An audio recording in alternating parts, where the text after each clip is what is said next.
Olá, cervejeiros, sommeliers e entusiastas de cerveja, bem-vindos a mais um episódio do Beer School. Depois desse período de férias aí, a gente estava viajando pelo Rio de Janeiro, por São Paulo, aprendendo sobre cerveja, ensinando sobre cerveja, e agora, daqui pra frente, vai ser só o Beer School, porque o Beer School é o que realmente importa aqui, né? Onde a gente consegue alcançar mais cervejeiras, onde a gente consegue alcançar mais público. Se vocês lembrarem bem, a gente parou a série, a gente parou os episódios na série sobre carbonatação, onde a gente estava falando de técnicas especiais de carbonatação.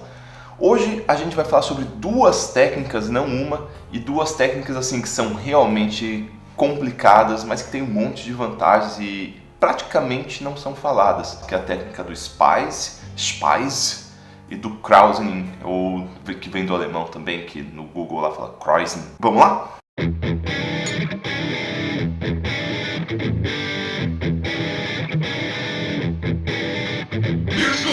O Spice e o Kreuzen, eles são duas técnicas de utilizar o próprio mosto para carbonatar a cerveja. Não tem nada além disso, é só você usar o mosto para carbonatar a cerveja depois, em vez de usar açúcar, em vez de usar gás. Seriam duas técnicas tradicionais alemãs que não violavam a lei de Reinheitsgebot. Mas além de ser isso, né, além de ser esse algo da pureza, tem um monte de outras vantagens que a gente ainda vai citar no vídeo. O Spice, ele não tem nada mais do que isso. Você vai pegar o seu mosto, seja guardando da abraçagem, ou seja fazendo uma outra abraçagem no dia que você vai engarrafar uma cerveja que estava carbonatando. Em vez de usar açúcar, principalmente em vez de usar sacarose, você vai usar um mosto novo, zeradinho, para carbonatar a cerveja, porque o mosto ele tem certa quantidade de açúcar. Então, teria as duas formas que você poderia fazer, né? Ou você está fazendo sua cerveja, já projeta um pouco a mais para guardar mosto, ou você faz uma outra cerveja no dia que você vai engarrafar. O Krausen ele leva essa técnica ao extremo, porque em vez de usar o mosto como fonte de açúcar, ele usa o mosto fermentando.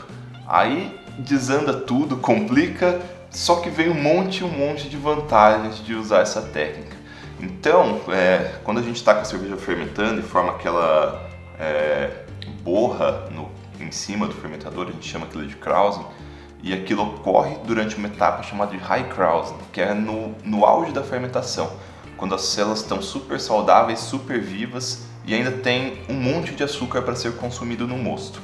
Então a gente usa essas duas coisas, o açúcar que tem no mosto restante e ainda as células que estão vivas, porque essas células vão dar um monte de vantagens para a gente como cervejeiros. E algumas desvantagens também, como sempre. O maior problema é que para usar essas técnicas você tem que ter um controle super avançado da fermentação. Você tem que entender o que está acontecendo lá dentro e tem que ter certeza sobre suas medições. Então as pessoas que acompanham lá a fermentação com o refratômetro acabam tendo uma grande desvantagem disso daí. Mas então, antes da gente falar sobre como utilizar a técnica propriamente dita, falar mais avançado dela, vamos falar por que usar essas duas técnicas e quais vantagens ela traz para nós como cervejeiros. Eu vou começar com o Spice, porque basicamente toda a vantagem que o Spice tem, o Krausen tem, só que algumas adicionais. A primeira coisa que o Spice vai oferecer para a gente é não alterar a composição da cerveja. Quando a gente faz a carbonatação com açúcar, quando a gente faz o priming com açúcar, a gente está alterando muitas coisas dentro da cerveja. A gente está alterando o OG, a gente está alterando o teor alcoólico, pode alterar a FG. E apesar de ser muito difícil de notar, essas pequenas influências elas têm impacto no final da cerveja. Eu não vou dizer assim que qualquer um vai notar, mas uma cerveja ela vai ser mais alcoólica, vai ter corpo diferente. E mais ainda, o produto da fermentação da sacarose é diferente do produto da fermentação da maltose, que é o que teria dentro da cerveja. Então você pode ter algo puro, feito exatamente com a mesma composição.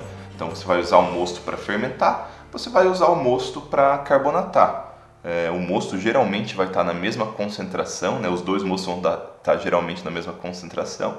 Então você não vai ter ganho de OG, não vai ter ganho de corpo, não vai ter ganho de nada. Só para dar uma ideia, a gente falou isso no primeiro vídeo da série, se eu não me engano, e o priming ele pode entrar aí com mais ou menos meio a um prato até na composição da cerveja, que dá uma implicação de álcool também. Então, sei lá, se tinha uma cerveja com 12 platos, ela pode ir para 12 platos e meio, 12,75. Às vezes as pessoas se preocupam bastante até na atenuação. Falam, falta 2 pontos, 3 pontos para atingir a atenuação. E tem um monte de variáveis que tem um impacto maior do que isso que as pessoas estão esperando para atingir a atenuação. A carbonatação é uma delas, embora não envolva, na atenuação. Outra, de certa forma, vantagem grande é que quando a gente está usando o mosto como fonte de açúcar, o mosto ele tem pouco açúcar, então a gente tem que colocar bastante. Não é igual quando a gente vai carbonatar, que sei lá, vai 5 gramas por litro vezes 20 litros dá 100 gramas. A gente vai ter que colocar bastante mosto lá dentro. Em geral, para 20 litros, perto de 2 litros de mosto, 12 platos. Isso pode parecer uma coisa ruim, mas na verdade é uma coisa boa, porque você vai lá, tá no teu fermentador, tem 20 litros de cerveja, você não vai engarrafar 20 litros de cerveja, porque você perde um pouco no fermentador. Quando você usa o Speise, você vai colocar mais uns 2 litros de cerveja de mosto, que vai, por consequência, acabar virando cerveja, porque tem a mesma composição, e você vai ter um volume final maior.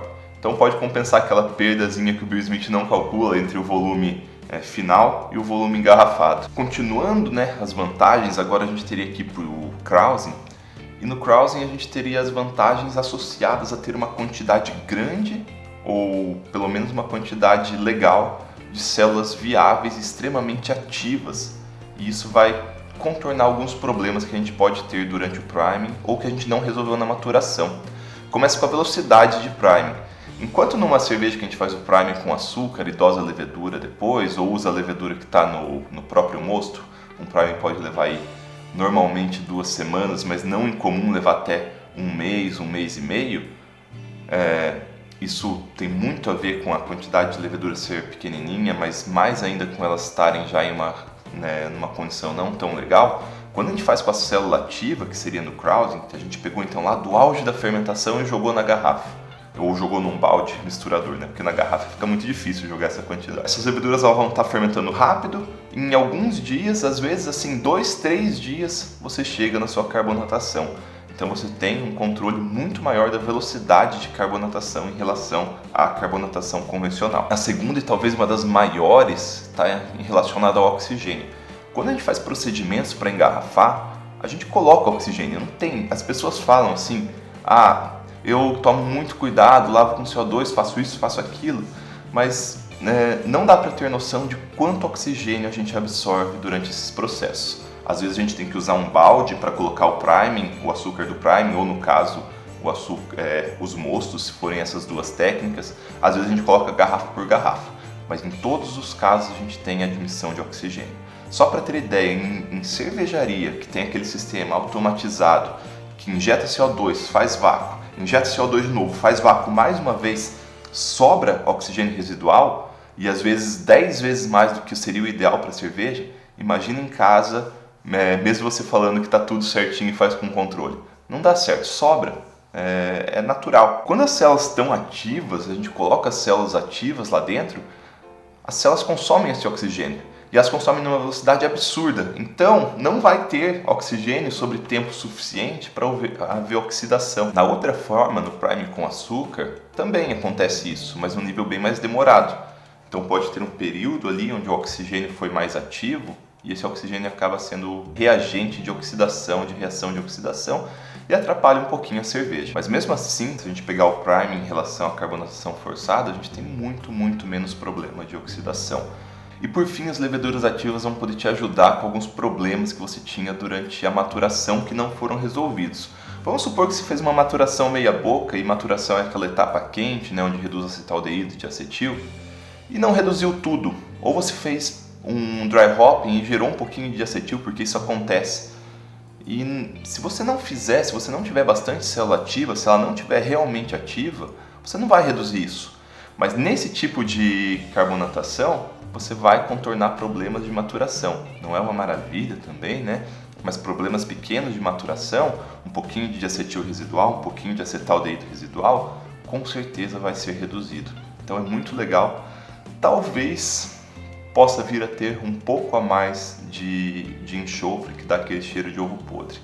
É improvável, mas se acontecer, é um aroma extremamente volátil, provavelmente depois de alguns segundos que você abre a garrafa ele some.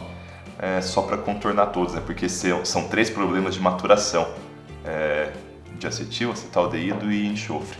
Os 2 saem por fermentação, os 2 primeiros, o terceiro sai por arraste de gás. Então esse aí não teria como contornar por meio da técnica, talvez até agravar um pouco, mas isso geralmente não acontece. E a grande dificuldade dessa técnica está em saber a concentração de açúcar durante essa fase, né? Porque se você for pensar, você colocou ali, vamos supor, começou uma fermentação 12 platos, passou um dia, passou 2 dias, já pode estar uns 10 platos, uns 9 platos. Então, se você não tiver como medir isso aí precisamente, aí sugiro até não fazer a técnica, porque você pode supercarbonatar ou subcarbonatar a cerveja. Num caso extremo, mas eu acho que se usar uma calculadora não chega ao caso, até explodir garrafa. Então, a forma mais simples, eu acho, para nós caseiros fazermos, é braçar um pouco a mais de mosto e guardar esse mosto. Por exemplo, a gente vai fazer 20 litros de cerveja e eu falei que para 20 litros de cerveja geralmente vai uns 2 litros de mosto para fazer a carbonatação. Então, em vez de projetar a receita para fazer 20 litros, a gente projeta para fazer 22.